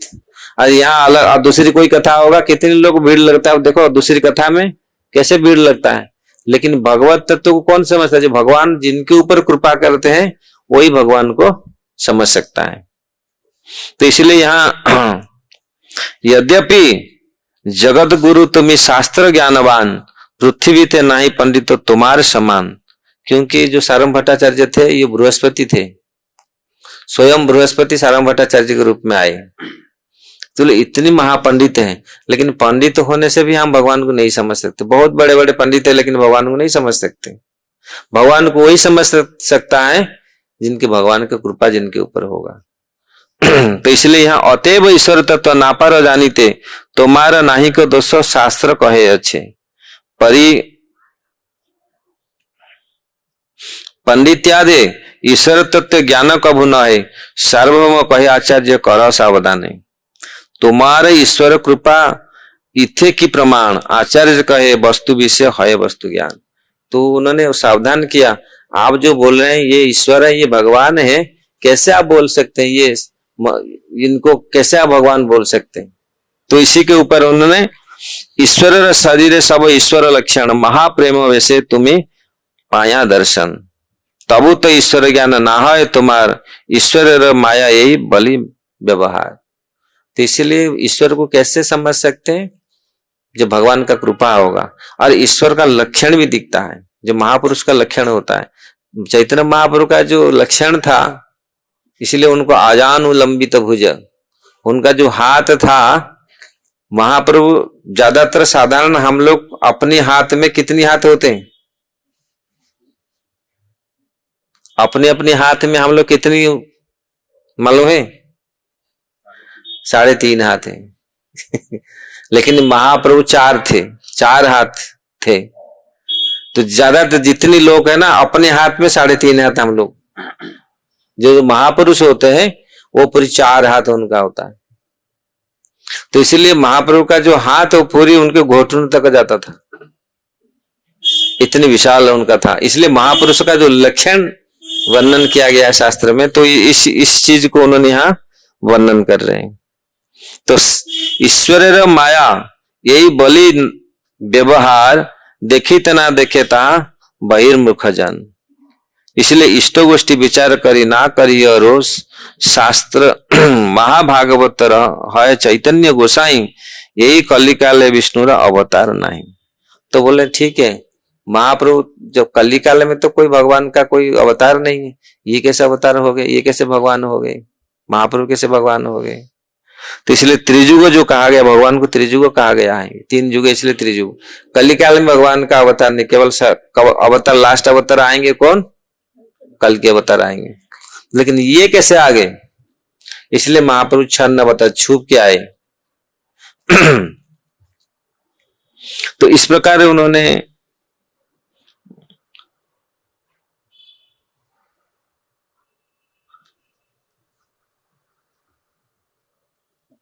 महाप्रभु ने पूरी शांत से बैठ करके सुन रहे थे। और सारंग भट्टाचार्य उनको ये कन्विंस किया जे तुम वेदांत पढ़ो, सन्यासी होकर के तुम वेदांत पढ़ो। ये बहुत लंबी कथा है, मैं पूरा आपको थोड़ा सा ये लगेगा ये इतना मधुर नहीं है, लेकिन मैं चाहता हूं वास्तविक भगवान को कैसे हम समझे, महाप्रभु कैसे भगवान थे वो 500 साल पहले स्वयं कृष्ण किस प्रकार भगवान वो स्वयं आए थे, ये इसमें ये चैतन्य चरितामृत में प्रमाण देते हैं। आज लोग समझते नहीं ये भगवान कौन है, और सब लोग को हम भगवान बोल देते हैं। लेकिन वो ऐसे सार्वभौम भट्टाचार्य जो इतने प्रकांड विद्वान, और उनसे जब ये कथा पूरा सुना, वेदांत सूत्र का भाष्य जब उन्होंने सुनाया, महाप्रभु ने 7 दिन तक सुने बैठ करके, और सुनने के पश्चात कुछ नहीं बोले। उनको पूछा तुम कुछ बोल नहीं रहे क्यों, कुछ शायद कुछ तुमको मालूम नहीं पड़ा। तो महाप्रभु बोला नहीं, मैं तो जानता हूं, मैं समझ रहा हूं वेदांत सूत्र का, तो जो संस्कृत का जो व्याख्या है उसको तो मैं समझता हूं, लेकिन आप जो टीका करते हैं उसी में जो टिप्पणी देते हैं उसको मैं समझता नहीं।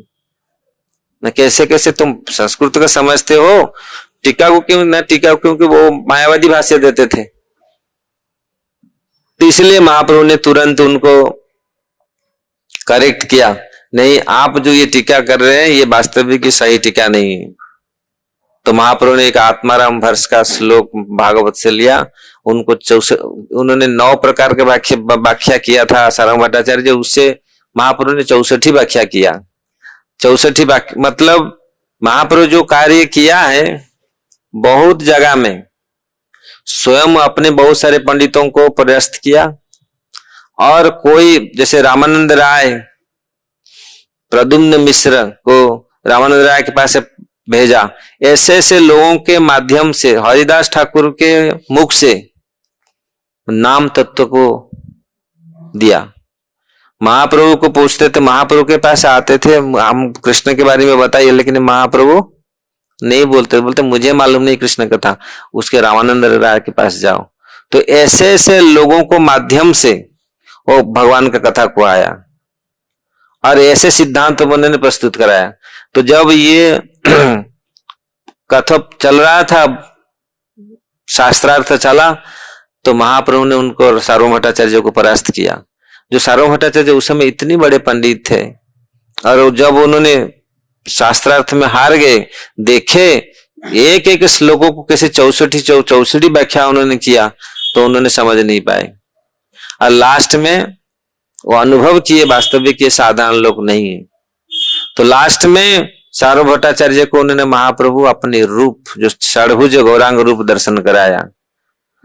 दर्शन कराने के पश्चात उन्हें विश्वास हुआ वास्तविक ये स्वयं भगवान है। षड्भुज गौरांग आज भी वो विग्रह पुरी मंदिर में है, जो सार्वभौम भट्टाचार्य ने प्रतिष्ठित किया था महाप्रभु का षड्भुज गौरांग। मैं वही राम हूं, मैं वही कृष्ण हूं, मैं वही चैतन्य महाप्रभु में हूं।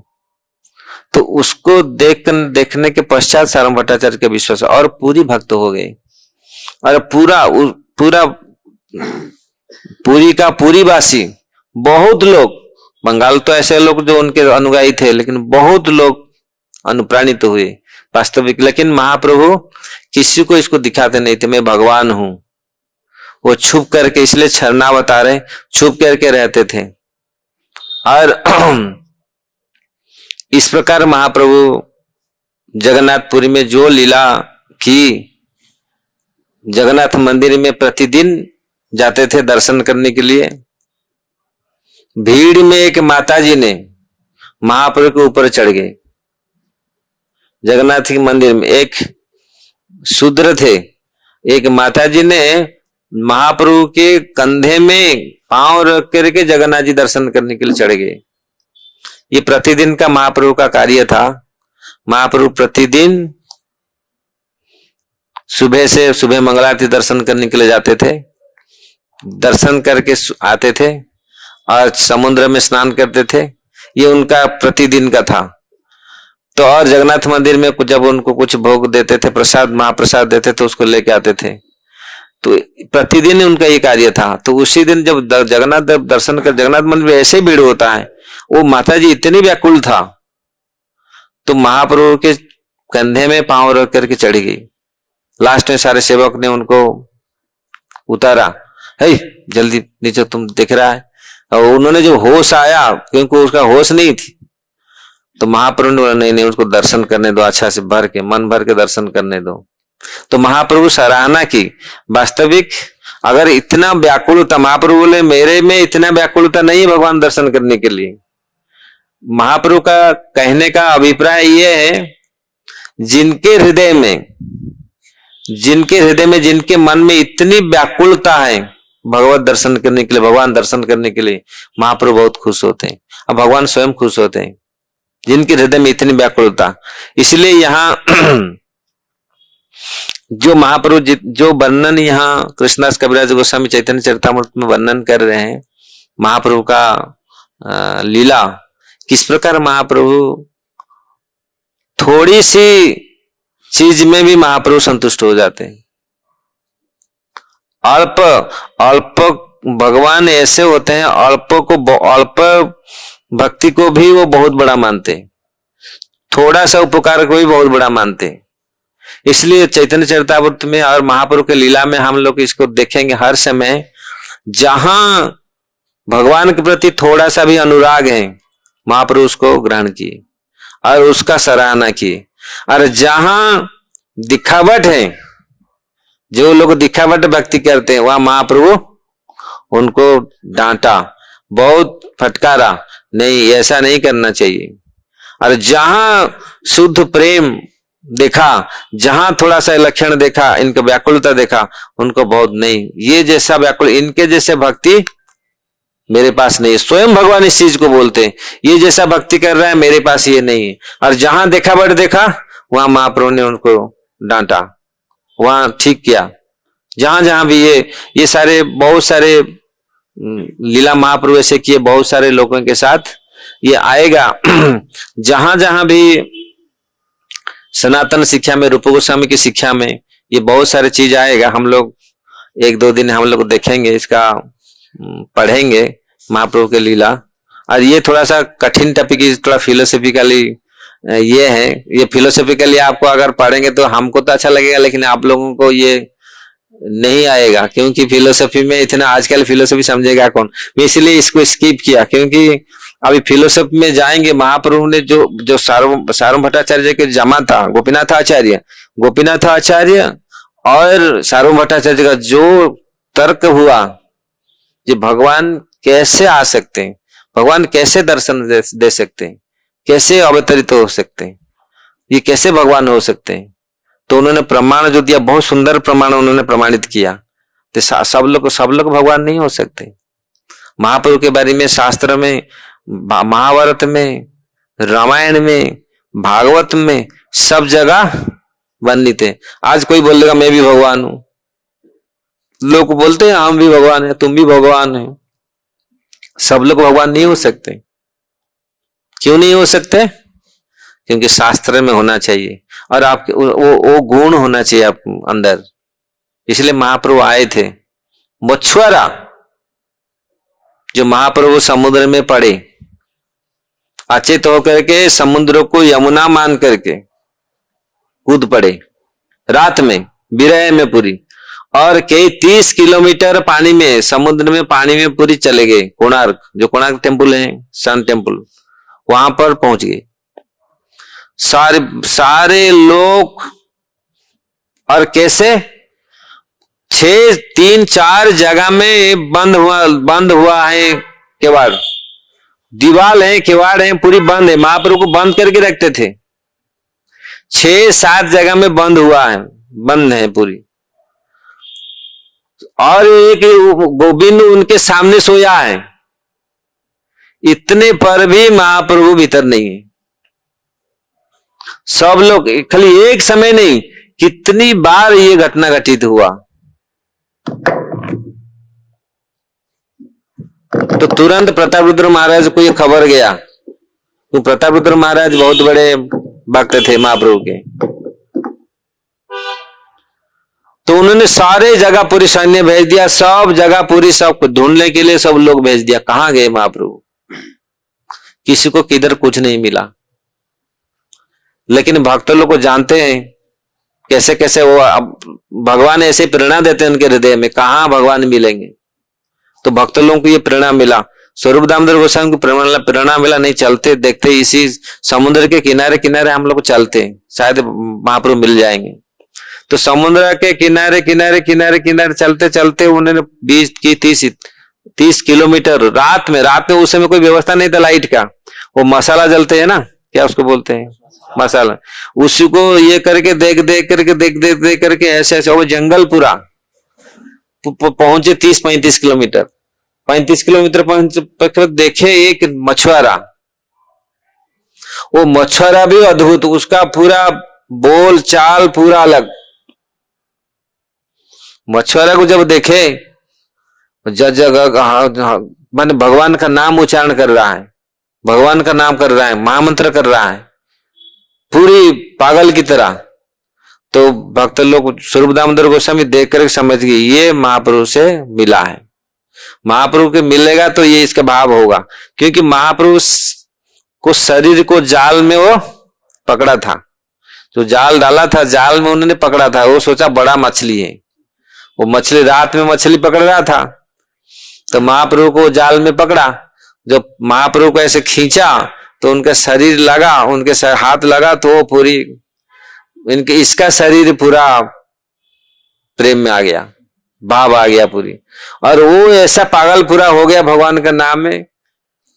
जबकि वो नृसिंह मंत्र रात में करता था, कोई भूत प्रेत, वो सोचा शायद भूत चढ़ गया, ये भूत था मेरे ऊपर भूत चढ़ गया, लेकिन भूत क्योंकि वो तो कब से रात में उनका काम था मछली पकड़ना, लेकिन वो बोलता था मैं तो नरसिंह मंत्र को मैं हमेशा मेरा कोई भूत, लेकिन ये भूत कैसे मेरे पास आ गया।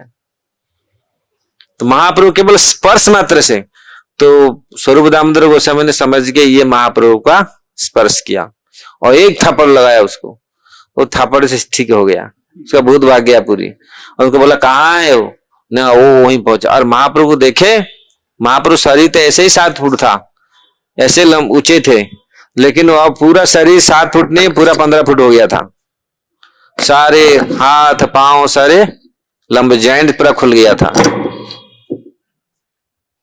ये सत्य के विकार है। तो फिर महाप्रभु को जगाया, पुण्य कीर्तन किया, कीर्तन करने के पश्चात महाप्रभु जगे, जगने के पश्चात फिर महाप्रभु सोचे कहां में आ गया, न ऐसे ऐसे ऐसे आप न मैं समुद्र में गया था, सो जमुना सोच करके समुद्र में उन्होंने मैं कूद पड़ा, फिर यहां पर आ गया। ये वास्तविक गंभीर लीला है महाप्रभु का।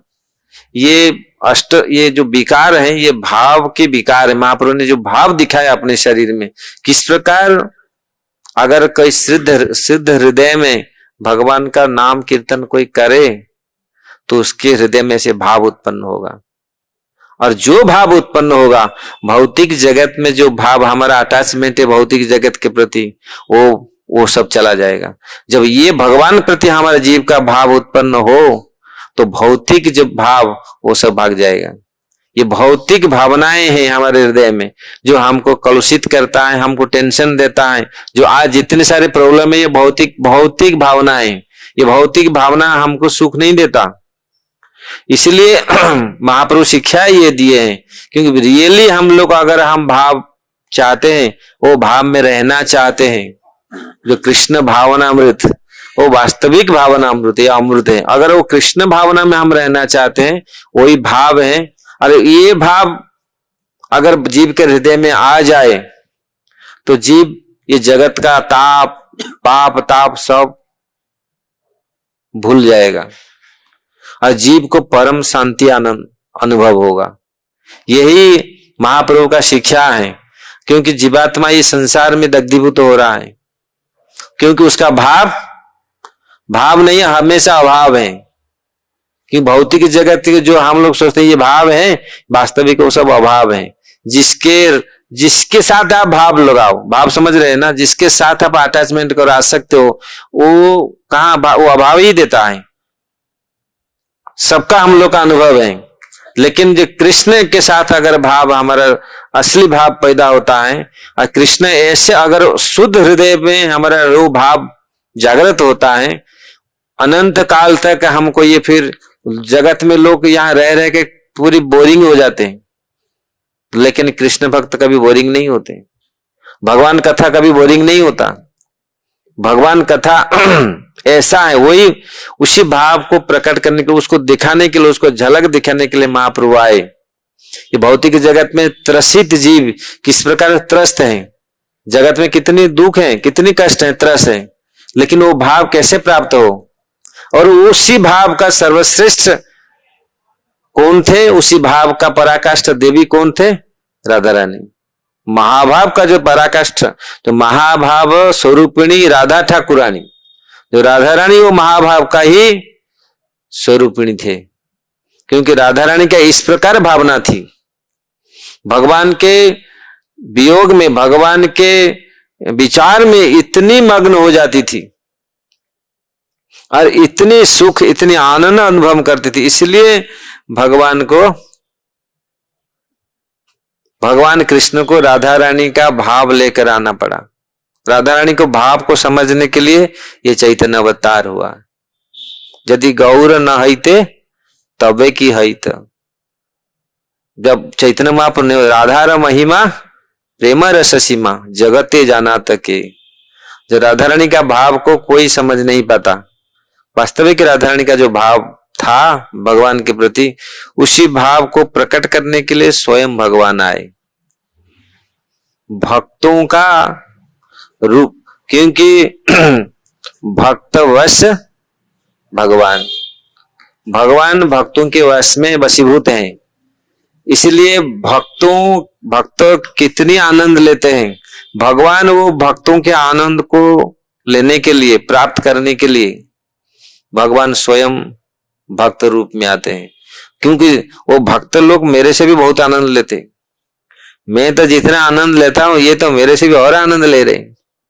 भगवान स्वयं देखे ये चीज, जो मेरे से भक्त लोग और आनंद ले रहे, जबकि सर्व आनंद वो तो आनंद का घन है, कृष्ण आनंद का लीले है। लेकिन उन्होंने अनुभव किया ये मेरे से भी ज्यादा आनंद राधा रानी ले रहा है, ये कैसे ले रहा है, तो फिर इसीलिए राधा रानी के हृदय में जाकर चोरी किया भाव को, फिर स्वयं महाप्रभु बने। ये रहस्य है। तो ये इसमें अनेक आएगा, बट ये शायद आप लोग कितने समझ में आएगा वो भावना की थी, क्या था राधा रानी का वो भावना है और वो भाव क्या है। क्योंकि ये टॉपिक तो आजकल बहुत लोगों को ये समझ में नहीं आएगा, और जो लोग इसको समझते हैं वो समझेंगे, वो राधा रानी को समझ पाएंगे। हम तो राधे राधे राधे राधे राधे राधे बोलते, हमारे बोलते राधे राधे शाम से मिला दे, शादी करा दे। तो ये कि राधा रानी को बुलाते हैं किस लिए, लेकिन वास्तविक राधा रानी का जो भाव था, जो सर्वोत्तम भाव उन्होंने जो दिया संसार को, भगवान भी चकित रह गए और भगवान अवतार लिए वो राधा रानी के भाव को समझने के लिए। वो क्या भाव था, कितनी महान थी वो, जो संसार भगवान पूरी संसार भगवान को कोई आकृष्ट नहीं कर पाता। संसार को आकृष्ट कौन करता है, मदन मोहिनी राधे, सारा गोविंद मोहिनी राधे गोविंद नंदिनी गोविंद सर्वस्व सर्व कांता शिरोमणि। जो गोविंद को मोहित करने वाला, सारा संसार को मोहित कौन करता है, कामदेव।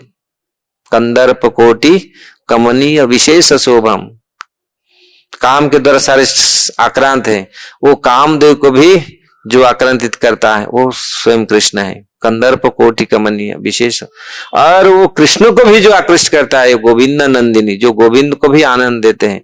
गोविंद क्या है, गोविंद तो ऑलरेडी वो आनंद का उच्च है, वो गोविंद को भी आनंद देते। कौन, वो राधा रानी है। गोविंद नंदिनी राधे गोविंद मोहिनी गोविंद सर्वस्व सर्व कांता शिरोमणि, जो गोविंद का सर्वस्व है वो राधा रानी है। इसलिए वो राधा रानी का भाव को समझने के लिए मक्तल को भक्त वश्यता, भगवान किस प्रकार भक्तों को कितनी आनंद मिलता है, भगवान ही देखते हैं ये मेरा भक्त मेरे से भी और आनंद में रहते हैं। इसलिए उनका भाव, राधा रानी का भाव को समझने के लिए, उसको प्रेम को समझने के लिए स्वयं कृष्ण चैतन्य महाप्रभु के रूप में आए। कितने समय,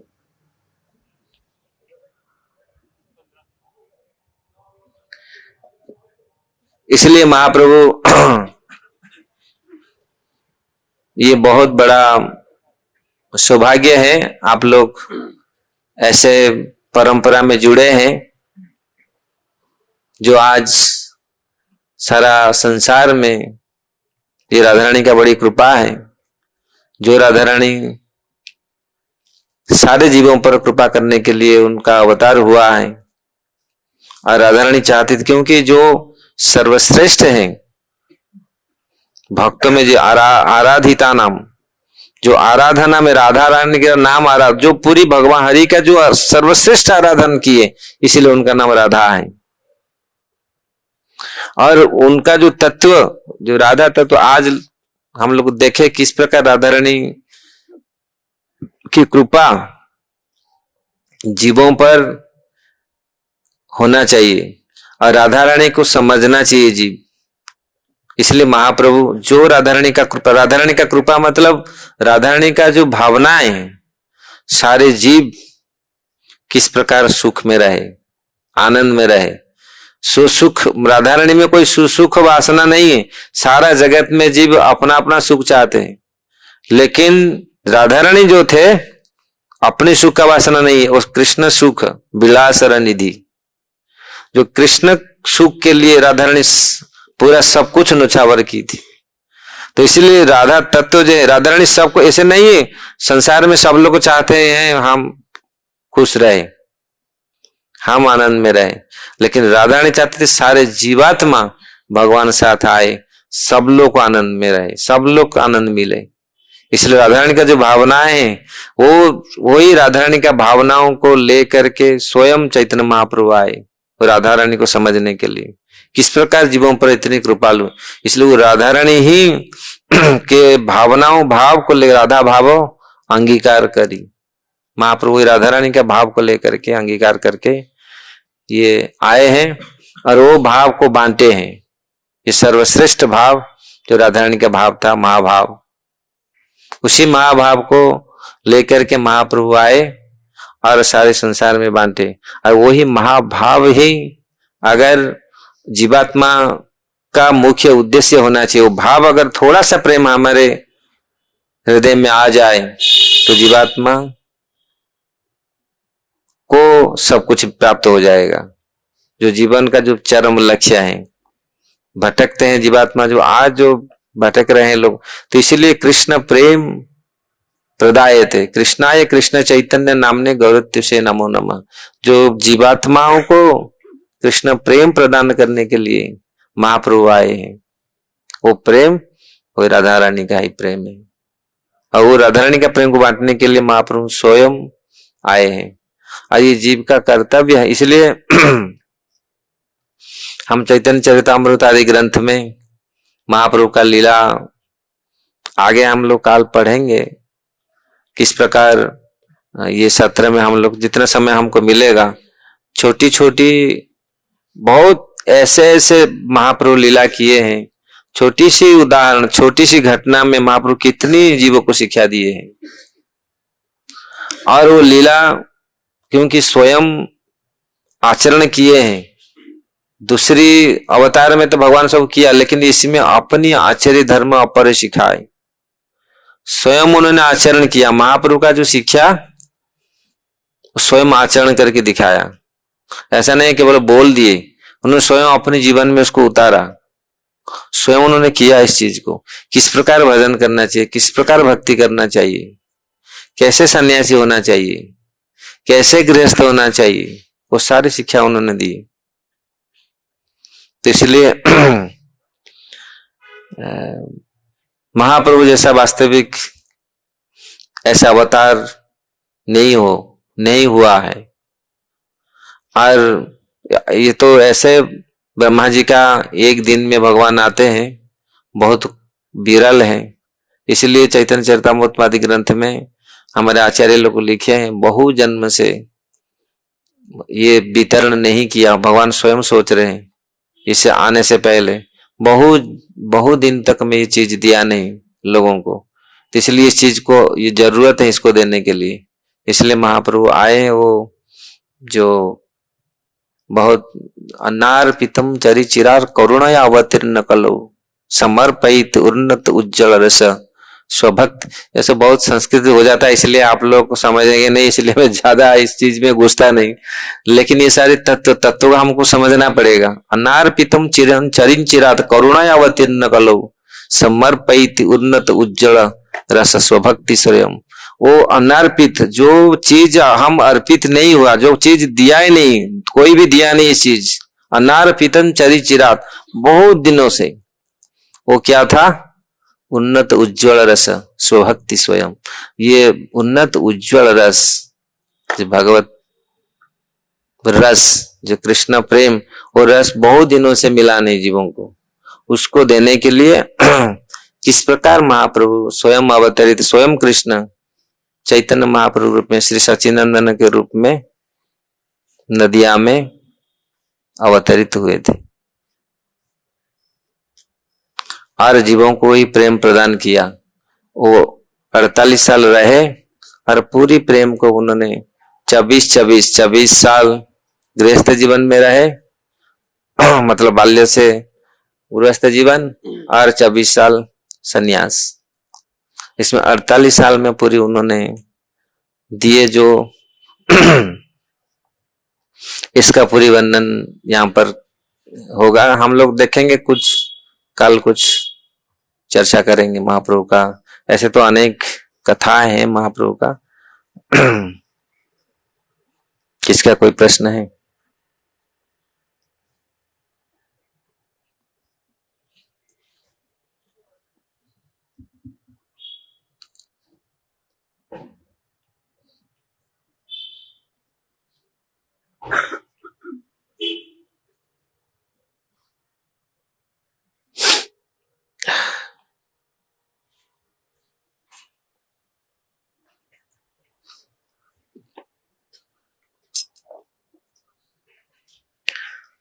महाप्रभु का बाल्य लीला भी बहुत सुंदर, सारे यौवन लीला, सन्यासी लीला पूरी भरपूर है पूरी ये में। लेकिन आज मेरे मन में आया थोड़ा शुरुआत है थोड़ा क्योंकि भगवान के भगवता महाप्रभु किस प्रकार भगवान है और उन्होंने किस उद्देश्य से आए थे, ये जो शास्त्र का प्रमाण, ये थोड़ा सा हम लोग चर्चा किए हैं। ठीक है, हरे कृष्णा। चैतन्य महाप्रभु की जय। नित्यानंद